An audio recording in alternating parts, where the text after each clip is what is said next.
Hi, welcome to the lunch table. I'm Trina. And I'm Carrie. Today's episode, we're going to be talking about Big Brother Season 25, Episode 3. All right. It opens up with Riley announcing the nominees that she's taken off of the block. So she takes off Jared and Corey. All right. And she leaves on Kirsten and Felicia, which made Kirsten irate because she thought she was in an alliance with Riley. And now she knows that alliance is not a real alliance now. So then Riley goes up to Felicia to let her know that she's not the target for the week, that she's just a pawn. Which did nothing for Felicia. Felicia was still mad, and she's like, I'm going to do whatever I can to get myself off the block. So also on this episode, we get introduced to a couple of alliances that they have started. We have a core group of 5. It's all the people that were in the scary room night 1, which consisted of Jag, Riley, Matt, Cameron, and Blue. And then they bring in 3 more people so they can have the numbers. They bring in Jared, Corey, and America. All right. And then we have another alliance that came up. Once they realized that there was a big alliance in the house, the little outsiders decided to create an alliance. But Felicia was all over that first alliance. She was like, I just saw them in the scary room, and it looks like they're all jiving together.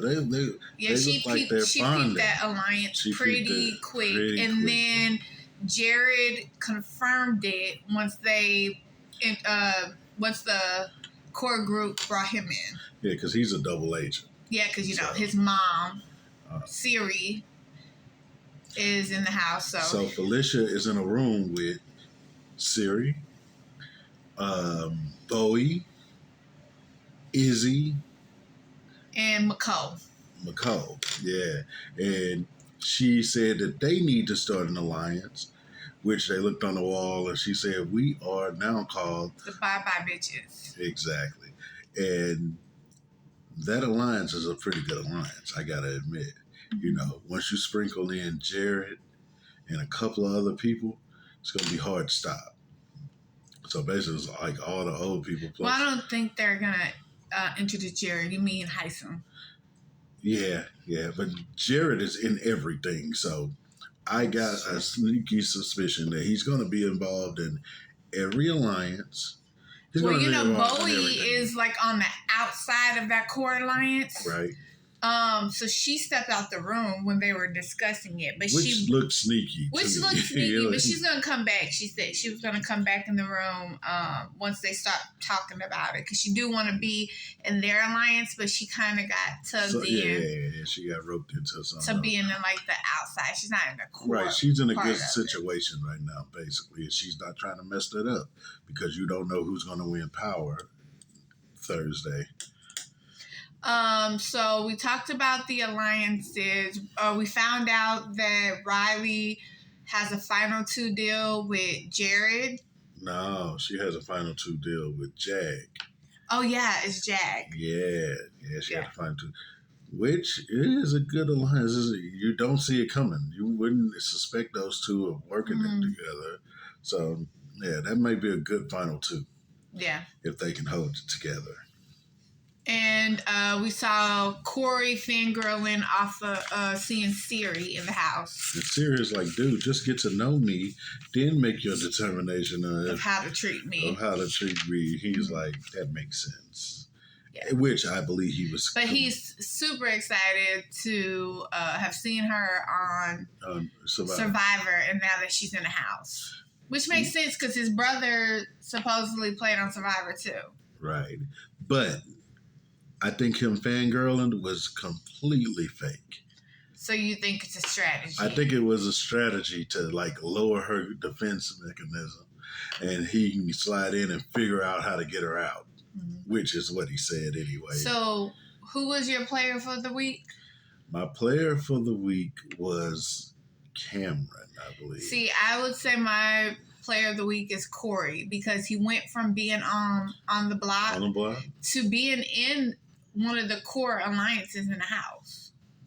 Yeah, I guess you could say. So he made a good comeback. He did make a good comeback.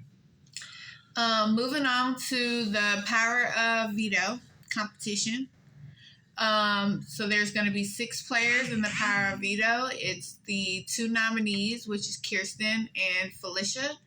It's the HOH, which is Riley, followed by 3 random players that they pick out of a bag. And that was Hassan, Blue, and Cameron. Okay. It was a stacking competition. Where they get like 35 pieces and they stack them up. So basically it's like a flower puzzle. Right. They have to run to the end of the row, stack a flower puzzle for it to hold, all while getting pulled back by a pulley that gives them a wedgie.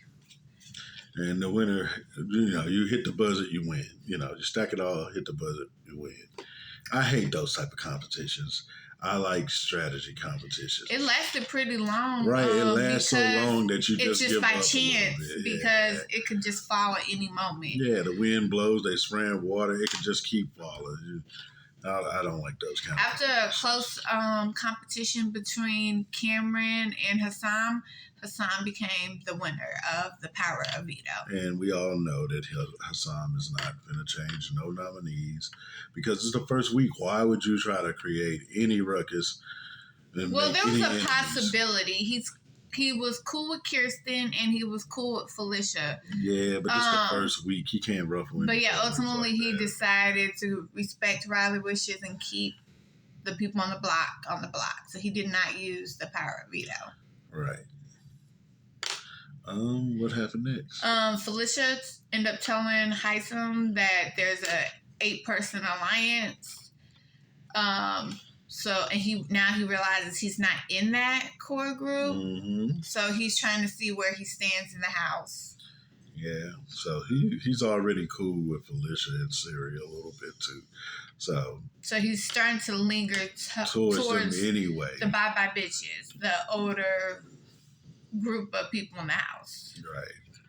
Because that's what those alliances are boiling down into, the old versus young. So he's kind of leaning towards the young people. So right now it seems like the only people that's not really in anything is Luke. And somebody else. Luke and maybe Heisem. But he's starting to lean toward the bye-bye bitches. He's starting to lean towards them, but yeah. But they weren't really in any of the main alliances. No, they weren't really involved in none of the main stuff. Which is a good position because now you got 2 sides, like playing tug of war for you. So you don't really have to be a target of anybody's, Mm-hmm. They got to beg you for your vote and stuff. It's just like campaigning for something. So those 2 people are in a good situation right now. Yeah. And who else is? Kirsten isn't on anybody. Yeah, Kirsten. They just automatically assume she's going home, which I don't think. It's an odd number of people, and Big Brother never starts with an odd number of people. So it's either going to be a playback or some type of twist to where Kirsten may stay, Yeah, we'll see. What is it? The eviction is Thursday, so we'll see then. Yeah, we'll see then. So that's pretty much it for this recap. We'll see you guys tomorrow with another one. Until then, like, subscribe. Have a nice day, y'all.